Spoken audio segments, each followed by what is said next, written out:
Payot Libraire et l'Hebdo vous présentent Marque-Page.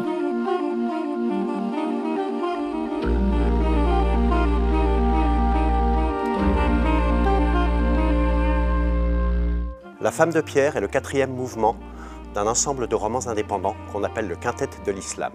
Tariq Ali est né au Pakistan et vit à Londres. Il est éditeur et auteur de nombreux essais historiques et politiques. C'est une figure engagée de la vie culturelle britannique. De Saladin à l'Andalousie, en passant par la Sicile du XIIe siècle, chaque volet de cette fresque romanesque nous raconte un moment fort de l'histoire de l'islam. La femme de pierre nous emmène en Turquie en 1899. Avons-nous besoin d'un barbu pour la cérémonie ou te chargeras-tu de le faire tout seul, Hassan? Je ne suis pas certain que quelqu'un ici parmi nous connaisse les prières pour l'occasion. Le visage de Hassan Baba était tout sourire. Tu sais aussi bien que moi que notre religion n'a été faite ni par des prêtres ni par des moines. En fait, il pourrait très bien convoler sans ces prières qui ont été instaurées plus tard. Ces choses-là n'ont été inventées que pour que nous puissions rivaliser avec les chrétiens. S'ils avaient leurs prêtres, nous devions avoir les nôtres.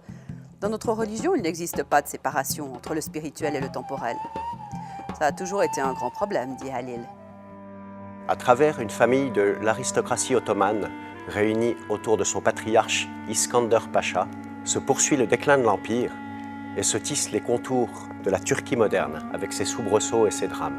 Raconté à la manière d'un conte oriental, et c'est très agréable à lire, La femme de pierre, tout comme les trois autres romans déjà sortis du Quintet de l'Islam, a le souffle des grandes épopées, l'ouverture et l'intelligence qui nous éclairent formidablement sur ces moments charnières de l'histoire du monde musulman.